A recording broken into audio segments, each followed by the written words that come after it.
Paul Newman once revealed the 8 beautiful women of all time. Those blue eyes saw everything.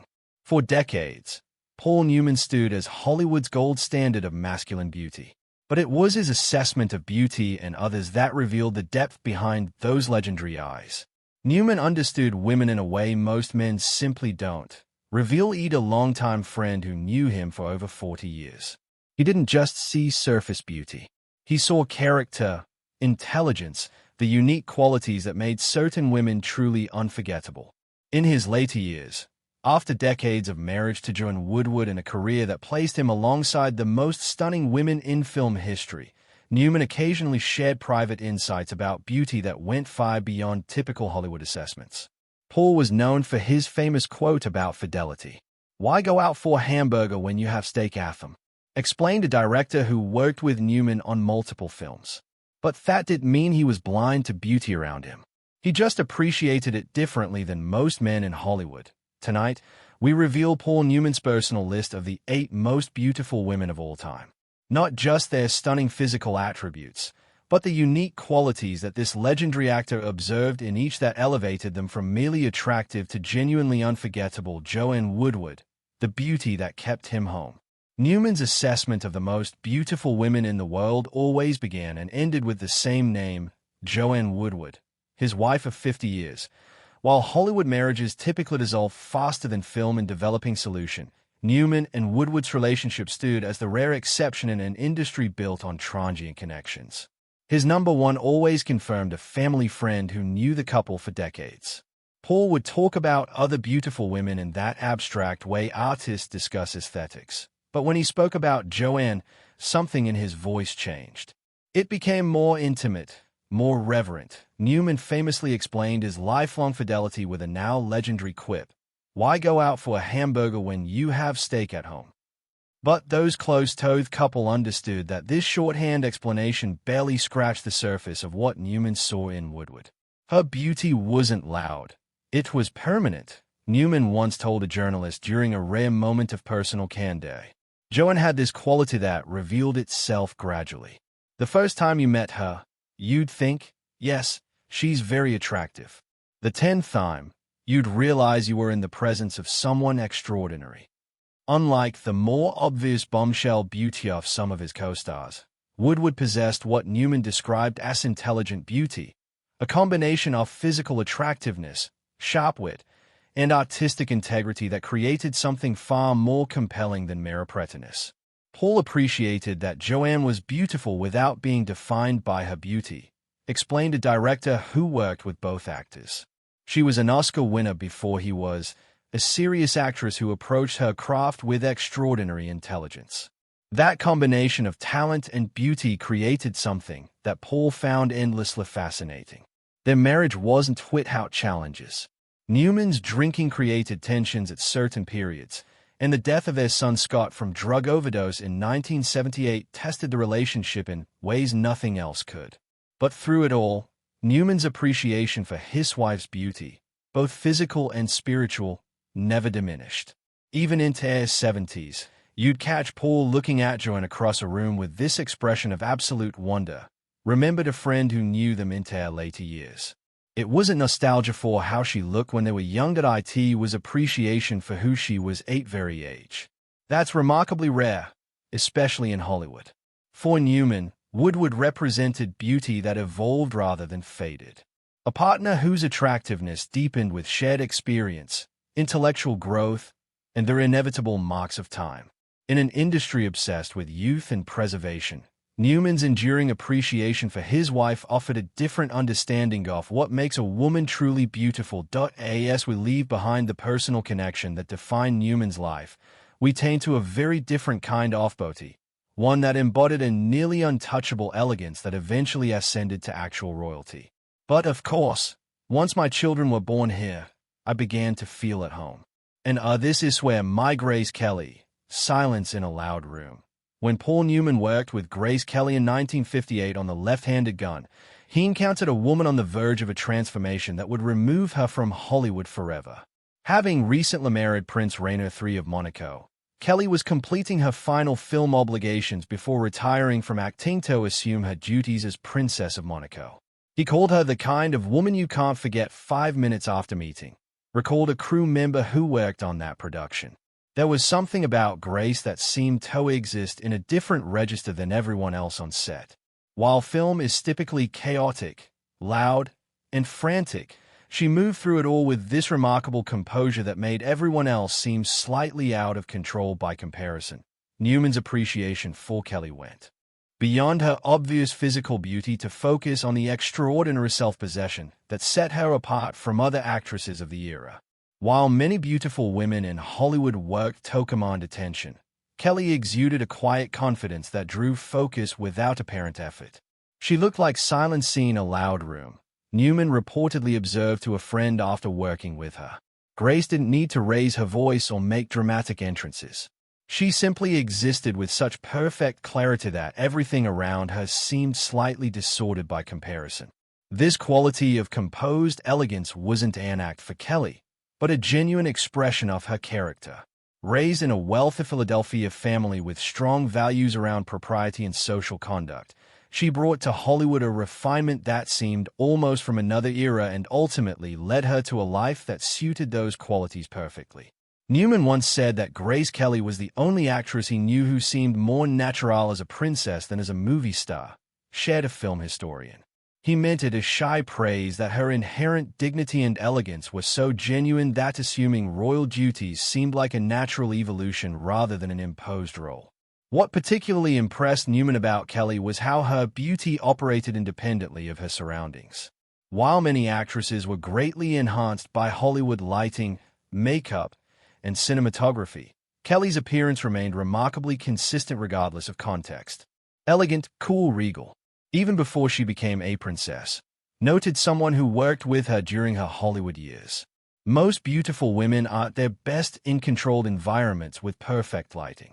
Grace looked exactly the same walking through the commissary at lunchtime as she did on camera. That kind of beauty that doesn't require context or enhancement is extraordinarily rare. For Newman, Kelly represented a particular kind of American paradox. A woman who embodied democratic values while possessing an inherent nobility that made her transition to European royalty seem almost inevitable.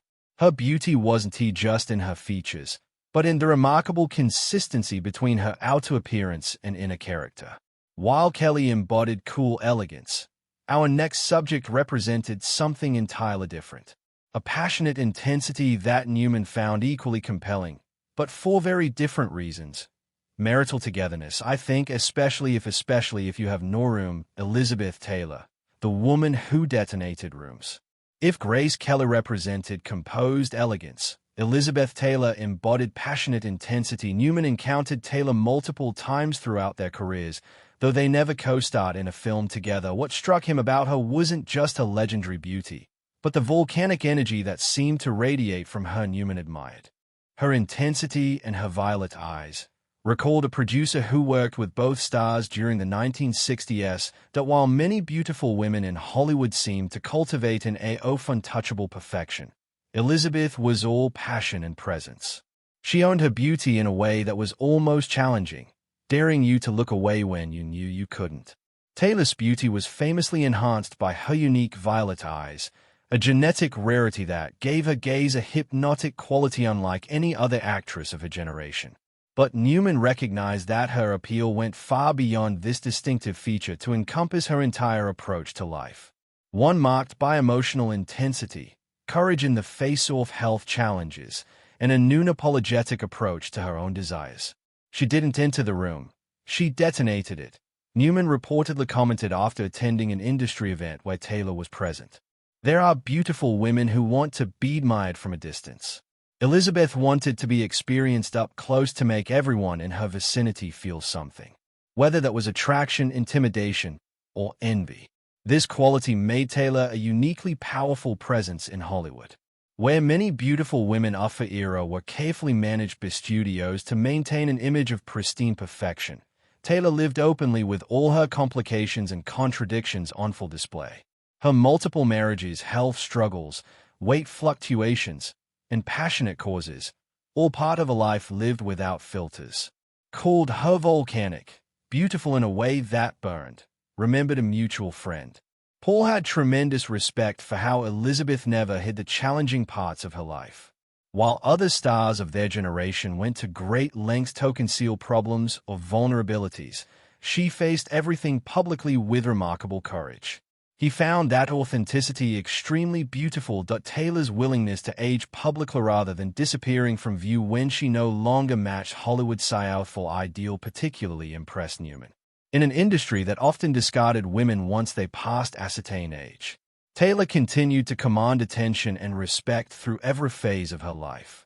Newman once said Elizabeth was the only star he knew who seemed to actually enjoy growing older, shared a director who worked with both actors. She didn't fight age with desperation like so many in Hollywood. She simply incorporated each life phase into her evolving identity. That kind of self-acceptance struck Paul as a particularly beautiful quality in an industry built on illusion and preservation. For Newman, Taylor represented beauty with courage behind it. A woman whose physical attributes were extraordinary, but whose willingness to live authentically made her truly memorable. In an era when most beautiful women were carefully controlled products of the studio system, Taylor's refusal to be managed made her something far more fascinating. From Taylor's American intensity, went on to international glamour, the Italian actress whose combination of earthy sensuality and sophisticated intelligence created a beauty that transcended boundaries. My autography. And this was a dig on the air about Sophia Loren, the woman who made men irrelevant. Newman worked with Sophia Loren in 1967's Lady L, experiencing firsthand the extraordinary presence of the Italian actress who had conquered Hollywood without ever fully becoming part of it. What struck him about Loren wasn't just her obvious physical beauty, but the remarkable self-possession she brought with her. He once said she had the kind of face that makes you forget your name, recalled a crew member who worked on the production. Sophia wasn't just physically beautiful, though she certainly was that. She had this extraordinary confidence, this absolute comfort in her own skin that made her beauty seem like simply one aspect of a completely integrated person rather than a defining quality. Unlike many international actresses who attempted to downplay their origins to better fit into American film, Loren proudly maintained her Italian identity, her accent, her curvaceous figure that defied Hollywood's typically thin ideal, and her passionate approach to both work and life all proudly on display. Her mix of strength and sensuality made a lasting impression, noted a director who worked with both stars. Sophia represented a different ideal than the typical American beauty of that era. She was unapologetically womanly, intellectually sharp, and completely uninterested in making herself smaller or less noticeable to accommodate Anion's discomfort with her power. This refusal to diminish herself particularly impressed Newman, who observed how Loren moved through Hollywood with a confidence that many American actresses struggled to maintain in an industry that constantly evaluated and criticized women's appearances. Every man in the room was irrelevant when she walked in, Newman reportedly commented after attending a premiere where Loren was present. What made Sophia extraordinary wasn't just how she looked. It was that she never seemed to need anyone's approval for how she looked. She carried herself with this absolute certainty that she was enough exactly as she was. Loren's beauty was enhanced by her willingness to use her face expressively in performances.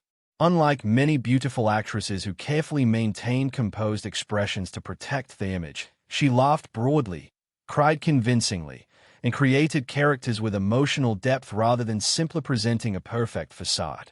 Newman admired that she was an actress first and a beauty second, explained someone familiar with both of their careers.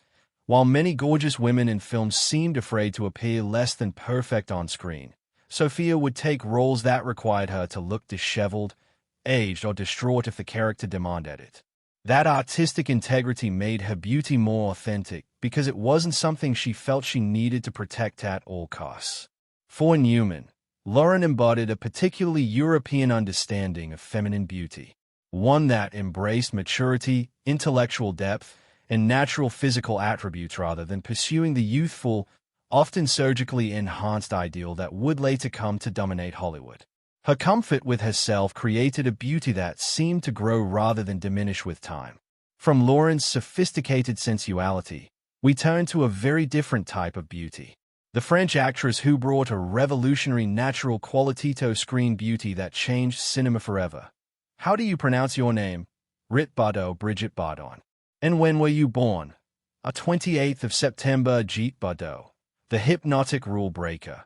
Though Newman never worked directly with Brigitte Bardot like most of the world, he was struck by the French actress' singular impact on definitions of beauty in the late 1950s and early 1960s. Bardot represented something entirely new, a natural, seemingly untamed beauty that broke dramatically from the carefully constructed glamour that had dominated cinema. Newman said Bardot, that raw, undone look, like the rules didn't apply to her, recalled a friend who discussed cinema with Newman frequently. What made her so revolutionary wasn't just her obvious physical attributes, but how she presented them with this casual disregard for the careful poise and perfect styling that had defined female stars before her. Where previous screen beauties were products of meticulous studio management, every hair in place, makeup precisely applied, movements carefully choreographed, Bardot introduced a tousled, spontaneous quality that suggested a woman living for her own pleasure rather than for audience approval. She wasn't polished, she was hypnotic, Newman reportedly observed after watching In God Created Woman, the film that made Bardot an international sensation. Most beautiful women